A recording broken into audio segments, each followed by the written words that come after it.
Today, courtesy of channel fan Kevin, we're looking at a German automotive oddity. If you're into cool pieces of engineering like I am, these days Volkswagen is about as plain as it gets. However, turn the clock back a couple of decades and they were producing some real top shelf, behind the black cover kind of stuff. There is perhaps no stranger example of a car than this, the B5 Volkswagen Passat. In any ordinary world, this is the sort of car that we would have completely forgotten existed, and at a quick glance, it really is a rather unremarkable late 90s, early noughties saloon, with almost nothing really to remember about it. But if you are into the weird when it comes to engines, this is one of the most unusual cars ever to have been made, because your selection of power plants included the obligatory diesels, which back then were only just starting to gain mass market favour. There were both naturally aspirated and turbocharged 4-cylinder 20-valve engines like you'd find in the contemporary Audi TT. You also had the bizarre VR5, there was a V6, and then for the facelift generation you got this, the W8, a crowning glory in the world of the weird, the wacky and the totally nonsensical. On paper, there is absolutely no reason I can think of to have recommended this car then or now.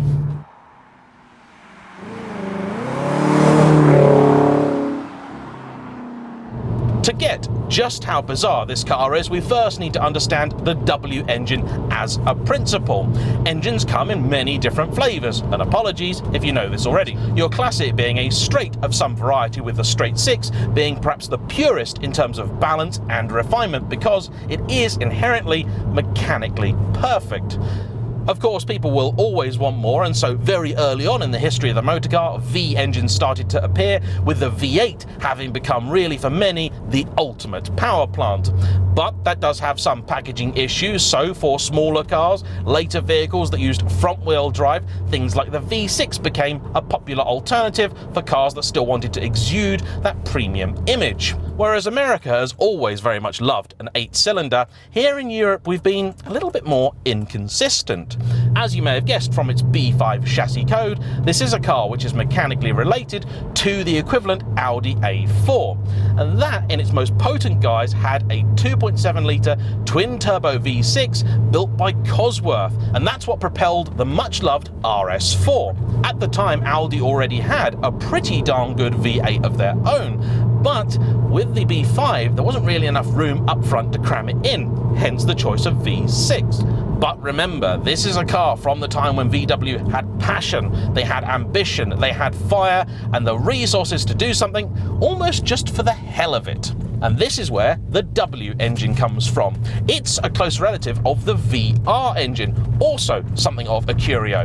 A VR is a cross between a straight and a V engine. Where a V has two entirely separate cylinder heads, a VR does not. What you've got is cylinders on a 15-degree bank spacing, so they can share the same single casting, meaning that you don't need to build something quite as complex as a full V, but you can get more cylinders in less space. So a VR6 takes up roughly the same amount of room as a regular straight 4. That's very handy if you're trying to cram a lot of cylinders into a fairly small engine bay. The W engine is two of these built to form a V. So you've got a VR on one side and a VR on the other. This car, being a W8, consists of two VR4s, a configuration I believe Volkswagen actually never used.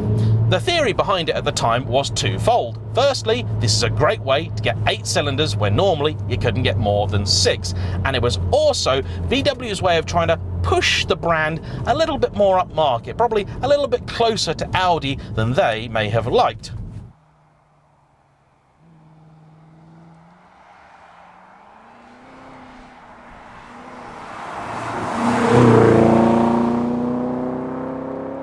But, as history has shown us, this turned out to be a rather flawed idea. Trying to pack a lot of cylinders into such a small space and using a fairly experimental configuration did have its disadvantages. The total displacement of this lump is 4 litres, but power is just around 275 horses, with torque being a similar number in pound-feet. That's less than 400 newton-meters. So it's roughly equivalent in terms of punch to the 8-cylindered E39 5 Series of the day, but it's unfortunately quite a bit heavier. This car weighs more than 1.9 tons. It's in fact 300 kilos heavier than some of the other models in the Passat range. Part of that is certainly the engine. Another part of it is the standard fit 4-motion all-wheel drive system that came with it.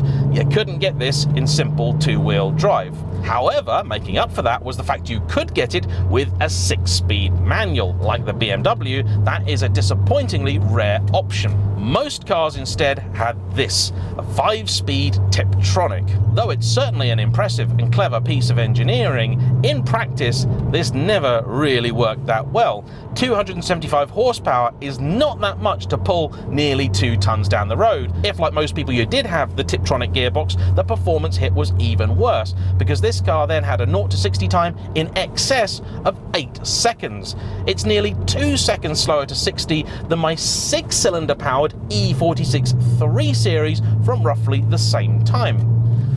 They also drink fuel. On a run, you may be able to eke about 26 or 27 to the gallon out of one of these, but have anything approaching a little bit of fun, and that economy will rapidly go down. Even worse than that, as standard, they were pretty quiet too, meaning you didn't even hear the fact you bought into a rather exotic powertrain. As you probably guessed, this car no longer has its original exhaust. It's largely straight piped, but still has Cat's resonator and that sort of stuff to keep it vaguely social. The sound from it is certainly distinctive. The chief overriding tone is definitely of classic V8 burble, but there's some extra unusual notes to it as well, and when we were shooting the drive-bys, it produced an almost supercharger-like whine, which it's not meant to. That apparently is a sign that the alternator is on its way out.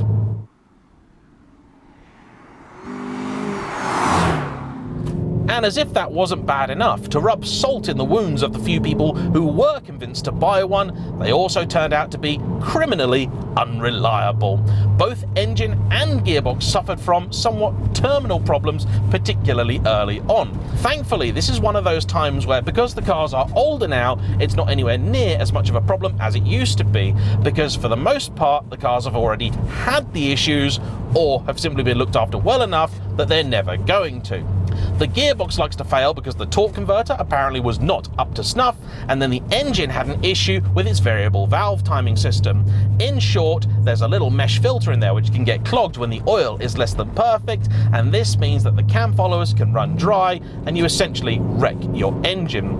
This car was purchased by its owner Kevin, who's always fancied a W8 because of the sheer madness of it. He's an engineer by trade, and he found it on the internet, been parked under a tree for years in somewhat poor condition. Over the course of a year, he and a friend got the car mechanically sorted, and later he dealt with the cosmetics. That's another area where the Passat W8 is a little bit of an oddball. This inky blue does make it stand out somewhat. If it was in the typical silver that seemed a little bit too popular for these, it's the kind of car you really would walk straight past. I feel like with this, VW should have put just some effort into making it feel a little bit special. Maybe not quite the same as, say, an RS4, but an S4 at least. Give it slightly wider arches, give it slightly different bumpers, give it just a bit more to make it stand out.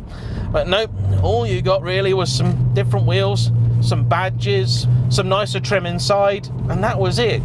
The W8 was itself a trim level, so you did get more toys than your regular car. Many of them had wood in, including this one, but it was in such a poor state it has been removed, leaving the car feeling very typical German of the period, but still reasonably high quality. You could get electric memory seats, which this car does not have, but what you're left with are actually quite nice, comfortable items with some pretty good leather on them, actually.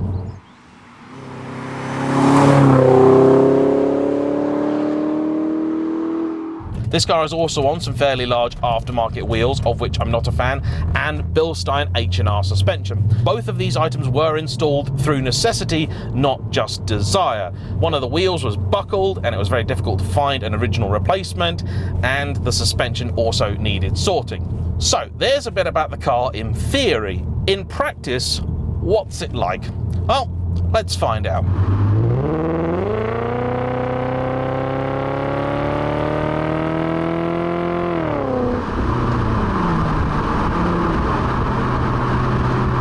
finding one of these entirely unmolested is apparently quite difficult, and I can see totally why.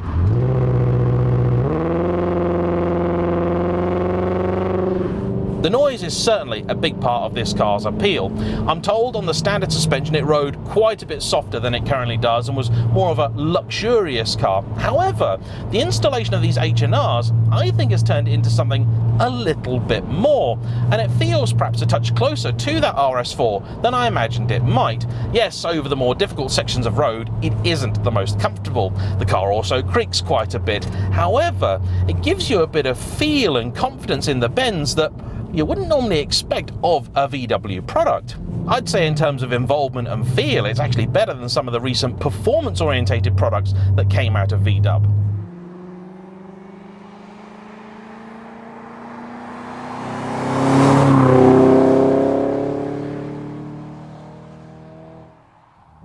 I'd like to say it's an engine that you need to rev to get the best from, but the red line is only just over 6,000 RPM, and once you do get it spinning, although it makes a glorious noise, it doesn't really seem to want to pull you down the road any quicker than when it's at 2,500 RPM. For my money, if you were going to be buying one of these, the one to look out for would be in this inky blue colour with the 6-speed manual gearbox and as an estate, which they did build. This is a car that must exist, but is almost certainly very, very rare. I doubt they sold many in that specification. The brakes on this car have also been upgraded. The rears have simply been given slightly better discs from a Phaeton to go on to the regular calipers, but at the front it's now got Gallardo items with appropriately sized huge stoppers. As you might imagine, that means it now does stop when you ask it to, and the pedal feel is very nice too. It does make a good noise, but my life, when you put your foot even all the way down, it doesn't really want to move once you got up to about 50 or 60.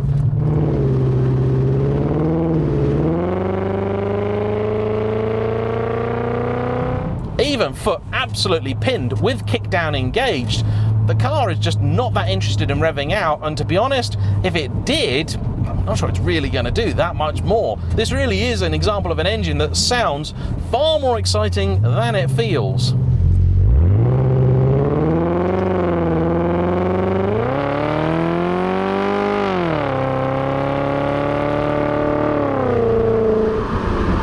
Yep, so the engine did actually rev itself all the way out there, and nope, no benefit whatsoever. Now I can change gear myself using the lever down here. It's not responsive or very enjoyable to do that, to be honest with you. Oof, moved around a fair bit there under braking. That may be the road conditions more than anything else. Car's currently on Uniroyal Rain Sport tyres. But this sort of stuff here does actually quite enjoy. And the chassis does seem to move around a lot more than I would expect it to. Two-wheel drive versions of these cars got a more basic suspension setup. So the front you have on all of them the same, it's a multi-link 4-point fully independent arrangement. But at the back, two-wheel drive items got a simple torsion beam setup. All-wheel drive versions got a fully independent rear, so they are a little bit more competent.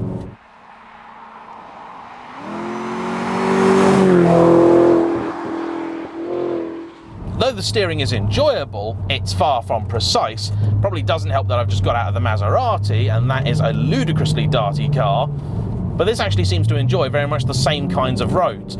Tight, twisty stuff it doesn't like. What this wants is to be able to keep its momentum going. The fast, flowing stuff is what it enjoys far more. Because it is a Passat, it's actually a reasonably practical car. Rear seat space is pretty good, and the boot is very impressive.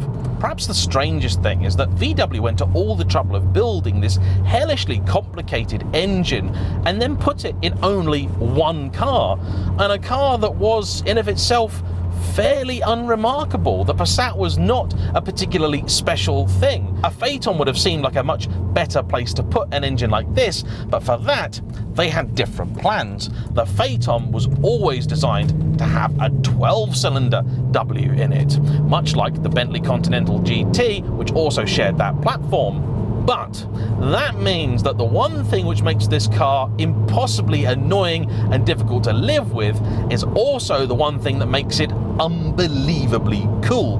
Because although at the time VW were trying to persuade people this was simply their way of taking the brand up market, what we later found out, of course, is that this really was a public beta. This was simply a testbed for some new technology, and the intended recipients weren't just Volkswagen, but also Audi, Bentley, and later Bugatti. You could, I suppose, in some ways think of this as half of Veyron's engine, but I warn you, that is somewhat optimistic.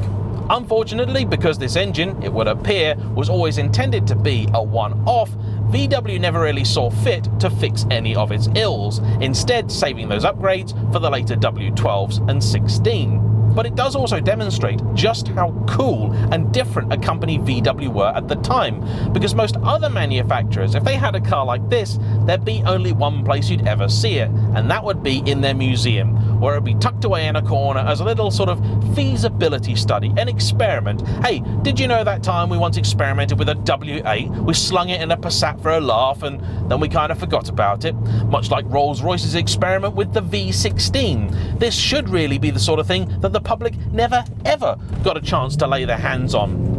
Instead, this is a car that now, as much as ever, should appeal to the person that enjoys the really weird and unusual, and is prepared to put up with their quirks. If you do want to buy a Passat W8, now is probably the best time to get into one. Make sure that it had any relevant recalls or repair work carried out in its early life, and then the best way to keep these going, I'm told, is simply through regular oil changes. Volkswagen mandate 10,000 miles or annually, whereas the enthusiasts say that 5,000 miles is the way to keep these engines fresh, and that way those problematic oil filters will never be an issue if the oil itself is always kept in tip-top condition. I'm not so sure I would have gone the lowered suspension and big wheel route, because it's almost certainly taken away from the car's luxurious feel, but I kind of like what Kevin's done with it, and it makes this feel a little bit more individual.